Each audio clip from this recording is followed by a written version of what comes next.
Good morning, dear students. How are you?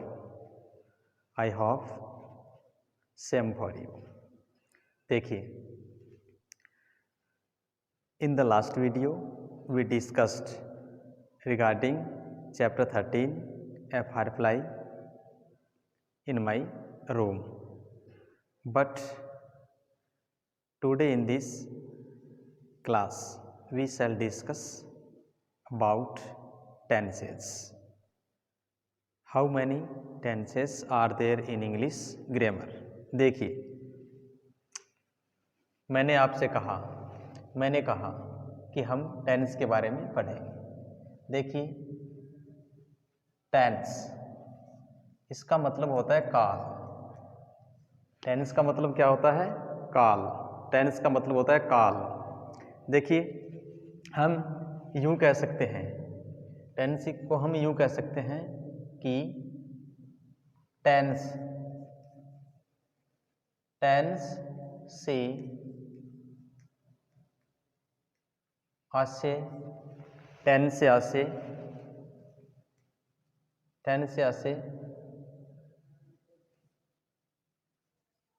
आसे verb की form से है। टेंस से आसे वर्ब की फॉर्म से है। टेंस से आसे वर्ब की फॉर्म से है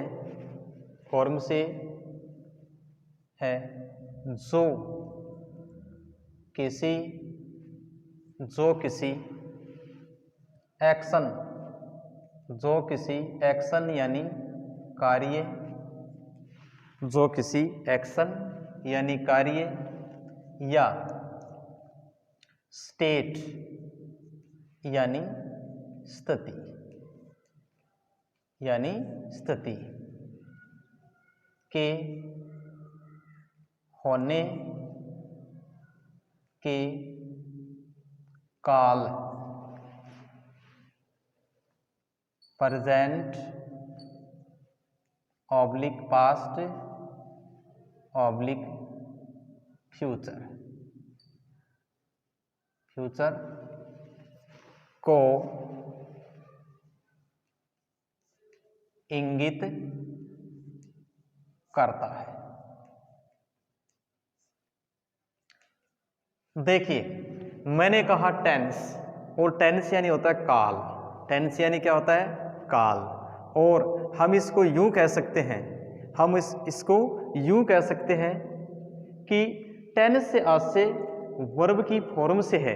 टेंस से आसे वर्ब की फॉर्म से है जो किसी एक्शन यानी होता है कार्य, जो किसी एक्शन यानी कार्य या स्टेट यानी स्थिति के होने के काल को इंगित करता है। यानी वो एक्शन है, वो स्टेट है, वो प्रेजेंट में है या पास्ट में है या फ्यूचर में है, इन बातों को इंगित करता है। अब देखिए, ये जो टेंस होते हैं, आप सभी को ऐसे लगता है कि मुझे टेंस नहीं आते हैं। जब आपसे कोई पूछता है कि हाँ भैया इंग्लिश ग्रामर में आपको टेंस आते हैं क्या? नहीं गुरुजी, हमें और कुछ भी पूछ लो लेकिन हमें टेंस नहीं आते हैं। तो देखिए, ये जो टेंस का है आप दिमाग से निकाल दीजिए, क्योंकि मैं आपको आज सरल कर दूंगा। इसलिए सरल कर दूंगा कि आपके दिमाग में इस तरह से आ जाएंगे जिस तरह से आपके जैसे हिंदी का कोई चैप्टर आता है, वैसे ही आपको ये इंग्लिश का टॉपिक है, ये अच्छी तरह से समझ में आएगा। देखिए, एक बात तो ये ध्यान में रखना, चाहे आप कक्षा 6वीं में पढ़ रहे हो, चाहे आप 7th में पढ़ रहे हो, चाहे आप 8th में पढ़ रहे हो, चाहे आप 9th या फिर 10th में हो, यानी किसी भी कक्षा में आप पढ़ रहे हो, किसी भी क्लास में आप पढ़ रहे हो, तो आप सभी के लिए ये महत्वपूर्ण है। It is very important for every students. ठीक है, यह प्रत्येक विद्यार्थी के लिए इंपॉर्टेंट है। और मैं सबसे सरल जो तरीका होगा उस सरल तरीके के माध्यम से आपको बताने का प्रयास करूंगा, ताकि प्रत्येक विद्यार्थी है वो टेंस आराम से सीख सके। देखो, हमने पढ़ा कि टेंस आखिर क्या होता है। अब देखो टेंस के भाग हम ऐसे कह सकते हैं कि ईच टेंस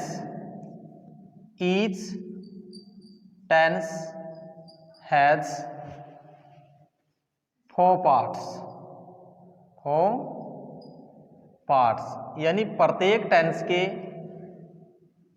4 भाग होते हैं नहीं। लेकिन उससे पहले आपके दिमाग में एक सवाल और आया कि ये टेंस कितने होते हैं सर। अब देखिए टेंस कितने होते हैं, तो हम यहाँ पे ये नहीं लिख करके क्या लिखेंगे, बोलो क्या लिखेंगे। हम लिखेंगे काइंड्स ऑफ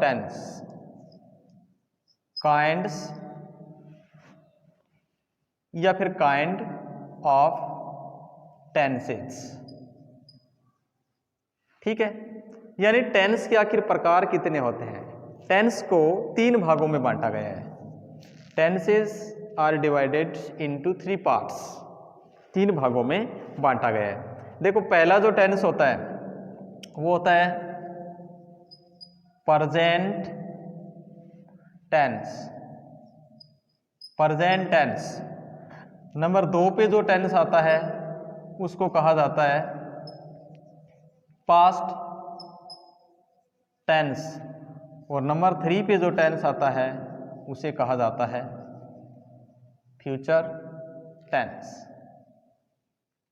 देखिए ये हो गए। इस प्रेजेंट टेंस को हम कह सकते हैं वर्तमान काल, ठीक है।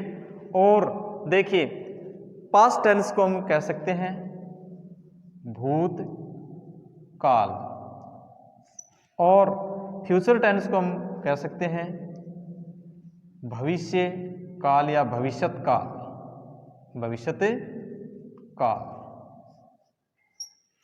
देखिए 3 प्रकार के टेंस होते हैं, प्रेजेंट टेंस, पास्ट टेंस और फ्यूचर टेंस। अब बात यह है कि वर्तमान काल, इसको हम और सरल करें तो कैसे कर सकते हैं।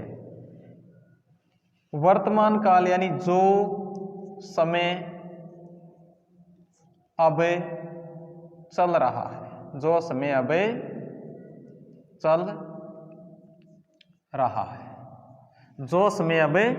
रहा है, इसे हम कहेंगे वर्तमान काल। भूतकाल जो समय बीत गया, और भविष्यकाल जो समय आएगा। ये देखो, यानी प्रेजेंट टेंस हम उसे हिंदी में कह सकते हैं कि वर्तमान काल, और वर्तमान काल को और एक्सप्लेन करें तो हम कह सकते हैं सरल शब्दों में कि जो समय अब चल रहा है। और पास्ट टेंस इंग्लिश में कहेंगे पास्ट टेंस, और पास्ट टेंस को हिंदी में कहेंगे भूतकाल, और भूतकाल को भी हम एक्सप्लेन करें तो कह सकते हैं कि जो समय बीत गया। इसी प्रकार से नंबर 3 पे फ्यूचर टेंस यानी होता है भविष्यकाल, और भविष्यकाल को हम और सरल शब्दों में कहें तो कि जो समय आएगा। यानी देखिए अब जो भी कार्य हम कर रहे हैं वर्तमान में कर रहे हैं, जो भी कार्य अब कर रहे हैं वर्तमान में कर रहे हैं, तो इसे हम कहते हैं प्रेजेंट टेंस। देखिए आप अपनी कक्षा में उपस्थिति बोलते हो, उस समय क्या कहते हो, प्रेजेंट सर। यानी आप उस समय जिस समय उपस्थिति ली जा रही है उस समय आप मौजूद होते हो। तो जो चीज़ अभी मौजूद है, जो समय अभी मौजूद है, वो क्या है, वर्तमान काल है, और उसको we can say in English present tense. Next भूतकाल। देखिए छोटे छोटे बच्चे होते हैं और वो दिमाग में क्या सोचते हैं कि मैं बाहर गली में नहीं जाऊंगा। क्योंकि उस गली में कोई भूत रहता है। मेरी दादी जी कह रही थी, मेरी मम्मी जी कह रही थी, मेरे बड़े भैया जी कह रहे थे कि उस गली में मत जाना, उस गली में भूत है। और आप उस समय इस प्रकार से माइंड में एक चित्र सेट कर लेते हो कि पता नहीं वो भूत कैसा है। आप सोचते हैं कि बड़ी बड़ी आंखें होंगी, और क्या होंगी, और होंगी बड़ी बड़ी मूछें, और बड़े बड़े दांत होंगे और बड़े बड़े कान होंगे और बड़े बड़े क्या होंगे, सींग होंगे, और वो होगा भूत। यदि मैं बाहर निकलूंगा तो भूत मुझे खा जाएगा। लेकिन ऐसा कुछ नहीं है, लेकिन ऐसा कुछ नहीं है। क्यों नहीं है? आखिर क्यों नहीं है ऐसा? ऐसा इसलिए नहीं है कि ये भूत नहीं है। ये जो भूत हम जिस के बारे में बता रहे हैं, ऐसी कोई चीज़ नहीं है कि जो भूत है। लेकिन फिर है क्या? फिर आखिर नाम क्यों रखा गया? नाम इसलिए रखा गया कि जो कोई वस्तु थी वो समय था उसका भूत, वो भूतकाल में थी, अब वो नहीं है तो वो भूत हो गई। भूत का मतलब वो बीत गई। हम ऐसे कह सकते हैं कि वो बीत गई। तो बोलो कोई भूत नाम की कोई चीज़ है क्या? नहीं है। तो हमेशा ध्यान में रखो कि भूत का मतलब कोई भूत नहीं है। वो सही कह रहे हैं कि वो फलाना व्यक्ति एक्सपायर हो गया और भूत हो गया, बिल्कुल सही कह रहे हैं, लेकिन हम उसका अर्थ क्या लगा रहे हैं? अलग और गलत लगा रहे हैं। उसका मतलब भूत हो गया, वास्तव में वो भूत हो गया, उसका मतलब वो भूत हो गया। देखो भूत काल में चला गया, वो अब नहीं है, वो बीत गया, उसका कार्यकाल बीत गया, उसकी एक्टिविटीज फिनिश हो गई, इसलिए वो भूतकाल में चला गया। इसलिए हम कह सकते हैं कि भूतकाल जो समय बीत गया। समझ में आया?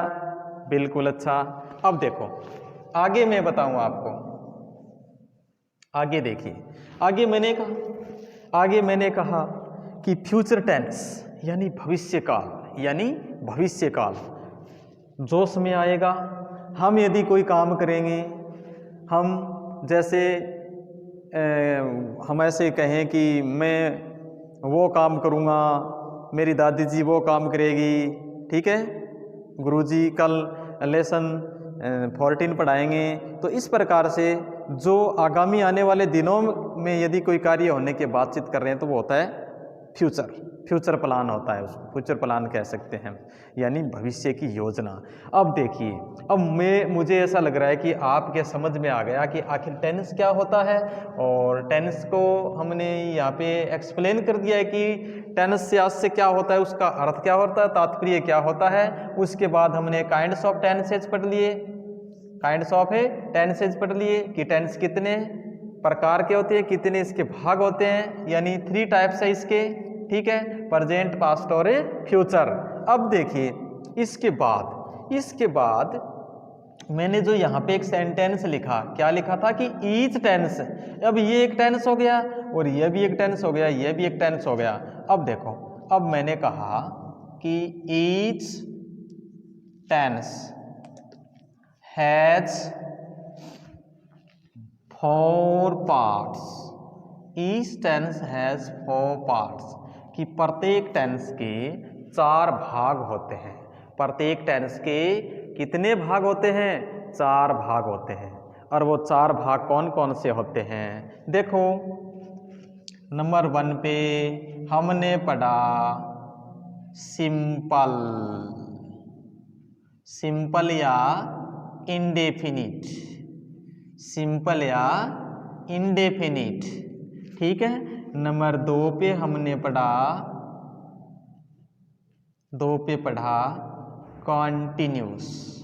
कॉन्टिन्यूस, और नंबर 3 पे है परफेक्ट, और नंबर 4 पे है परफेक्ट कॉन्टिन्यूस।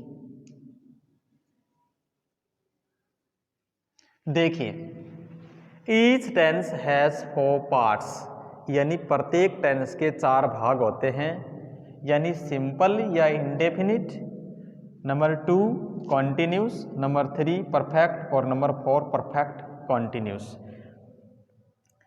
अब यदि हमें याद नहीं होते हैं कि इसके 4 पार्ट कौन से होंगे और इसके कौन से होंगे और इसके कौन से होंगे, बिल्कुल सरल है, ये ही अपने को याद करने हैं। ये याद कर लो आप, ये 4 पार्ट्स यदि आपकी याद है तो एकदम सरल तरीका है इसका। क्या तरीका है? देखो, हम यहाँ पे हेडिंग डालेंगे। क्या डालेंगे? हम नई हेडिंग डालेंगे। फिर हम ये हेडिंग डालेंगे। हमने हेडिंग डाली सबसे ऊपर ऊपर मैंने क्या लिखा, प्रेजेंट टेंस, तो हम यहाँ पे लिख देंगे प्रेजेंट टेंस, हम यहाँ पे लिख देंगे प्रेजेंट टेंस, प्रेजेंट टेंस। अब प्रेजेंट टेंस, अब इसके प्रेजेंट टेंस के अपने को 4 पार्ट्स लिखने हैं। यहाँ से ये चारों भाग है, ये उठाओ और यहाँ पे लिख दो। मैंने क्या लिखा 1 नंबर पे, सिंपल, ये लिखा मैंने सिंपल, या फिर लिखा मैंने इंडेफिनिट, इंडेफिनिट। 2 नंबर पे मैंने क्या लिखा, कॉन्टिन्यूस, तो ये लिख दिया मैंने कॉन्टिन्यूस, ठीक है, कॉन्टिन्यूस। 3 पे मैंने लिखा परफेक्ट, तो मैंने ये लिख दिया परफेक्ट, परफेक्ट। और नंबर 4 पे मैंने लिखा परफेक्ट कॉन्टिन्यूस, तो परफेक्ट कॉन्टिन्यूस। अब देखो ये भाग लिख दिया ना। अब इसके आगे प्रेजेंट टेंस है ना, इस जैसे देखिए प्रेजेंट टेंस पढ़ रहे हैं ना, तो हमें प्रेजेंट प्रेजेंट लगा देंगे हम यहाँ पे, ये लगा दिया जी प्रेजेंट, तो बन गया प्रेजेंट सिंपल या प्रेजेंट इंडेफिनिट। और इसके आगे भी यही जोड़ देंगे प्रेजेंट, तो ये बन गया प्रेजेंट कॉन्टिन्यूस। और इसके आगे भी प्रेजेंट जोड़ देंगे, तो ये बन गया प्रेजेंट परफेक्ट। और इसके आगे भी प्रेजेंट जोड़ देंगे, प्रेजेंट जोड़ देंगे, तो ये क्या बन गया, ये भी क्या बन गया, प्रेजेंट परफेक्ट कॉन्टिन्यूस। यानी प्रेजेंट टेंस के 4 भाग हम कह सकते हैं कि ये प्रेजेंट टेंस के 4 भाग हो गए। कौन कौन से, present simple tense, present continuous tense, present perfect tense और प्रेजेंट परफेक्ट कंटिन्यूस टेंस। ठीक है, इसके आगे हम टेंस लिखेंगे, टेंस, टेंस, और ये लिखा हमने टेंस, और ये लिखा हमने टेंस। अब देखो ये क्या हो गया, present simple tense, present continuous tense, present perfect tense, present perfect continuous tense. Like this you can also write 4 parts of every tenses। देखिए हमने प्रेजेंट का पढ़ लिया, अब हम 2 नंबर पे कौन सा पढ़ेंगे, पास्ट के। बस कुछ नहीं करना है आपको, वही बात है, बस यहां से ये प्रेजेंट वाला है तो ये प्रेजेंट वाला यहां से ऑप्शन प्रेजेंट की जगह लिख दो क्या, पास्ट, प्रेजेंट की जगह लिख दो पास्ट, आगे टेंस है ही बनेगा पास्ट टेंस। और वही भाग है, बस प्रेजेंट वाला ही सिस्टम हटाना है अपने को। प्रेजेंट हटाया और उसकी जगह पास्ट लगाया, ये लगा दिया जी पास्ट, PAST, PAST और PAST पास्ट और PAST पास्ट। लो जी बन गया। क्या बन गया, वो इतने देर तो प्रेजेंट के भाग थे और इतनी देर में ये बन गए किसके, ये पास्ट के बन गए। क्या बोलेंगे इसको, हम बोलेंगे अब देखो नया सिस्टम हो गया, past simple indefinite tense, past continuous tense, past perfect tense और पास्ट परफेक्ट कॉन्टिन्यूस टेंस। ठीक है, अब देखो हमने बनाए प्रेजेंट के 4 भाग, हमने लिखे पास्ट के 4 भाग, बच गया कौन सा, बच गया ये फ्यूचर। इसको भी मत छोड़ो, यहाँ पे ले आओ, कहाँ पे, हेडिंग बदलो, पास्ट की जगह क्या लिखेंगे, फ्यूचर लिखेंगे। लो जी मैंने लिख दिया फ्यूचर। ठीक है, पास्ट हटाओ, पास्ट को क्या लिखो, फ्यूचर लिखो, ये लिखा मैंने फ्यूचर। ठीक है, और ये भी लिखा मैंने फ्यूचर, और यहां पर भी लिखा मैंने फ्यूचर, और यहां पर भी लिखा मैंने फ्यूचर। ठीक है, तो बन गया फ्यूचर सिंपल टेंस, बन गया फ्यूचर